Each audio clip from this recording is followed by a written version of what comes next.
Bakit nga ba tayo nabuhay pa kung mamamatay rin lang naman? Ang tanong na minsan tahimik na sumasagi sa ating isipan, lalo na kapag pagod na tayo, nasasaktan o parang wala ng direksyon ng buhay. Pero pag-isipan natin sandali, bakit pa sumisikat ang araw kung lulubog din naman? Bakit pa binubuksan ang ilaw kung papatayin din naman? Bakit pa tayo kumakain kung magugutom din naman? Bakit pa tayo bumibili ng mga gamit kung masisira din naman? Kung iisipin parang paulit-ulit lang ang lahat. Pero sa kabila nito ginagawa pa rin natin araw-araw. Walang sawang inuulit at iisa lang ang ibig sabihin niyan. Lahat ng bagay ay may silbi habang ito'y nandyan. Lahat ay may dahilan kung bakit ito nag-i-exist.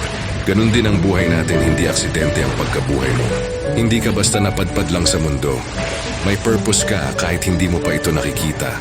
Ngayon sa banal na aklat, malinaw itong ipinapahayag. Ayon sa Ecclesiastes 3:1, may takdang panahon ang lahat ng bagay sa silong ng langit. Ibig sabihin may tamang oras at may dahilan ng bawat buhay.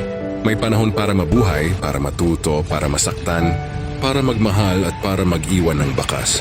Sa mundong ito hindi nasusukat ang halaga ng buhay sa haba nito, kundi sa kung paano ito ginamit. Ngayon naman kung titingnan natin mula sa pananaw ng siyensya, sinasabi ng pag-aaral na ang buhay ng tao ay resulta ng bilyong taon ng pag-unlad at adaptasyon. Nabubuhay tayo hindi lang para huminga, kundi para makipag-ugnayan, magbigay ng ambag at mag-iwan ng kahulugan sa kapwa natin. Ayon sa larangan ng psychology at biology, tuwing ang tao ay natural na naghahanap ng meaning dahil ang pagkakaroon ng purpose ay direktang konektado sa mas makabuluhang pamumuhay. Kaya kung tinatanong mo ang sarili mo ngayon kung bakit ka nabubuhay, maaaring hindi pa malinaw ang sagot pero malinaw ito. May dahilan kung bakit nandito ka pa. Ang buhay ay hindi permanente kaya ito mahalaga. Ang oras ay limitado kaya ito may halaga at ikaw bilang tao ay may kakayahang magmahal, tumulong magbago at magbigay liwanag kahit sa simpleng paraan. Kaya pahalagahan mo ang buhay na ipinahiram sa'yo.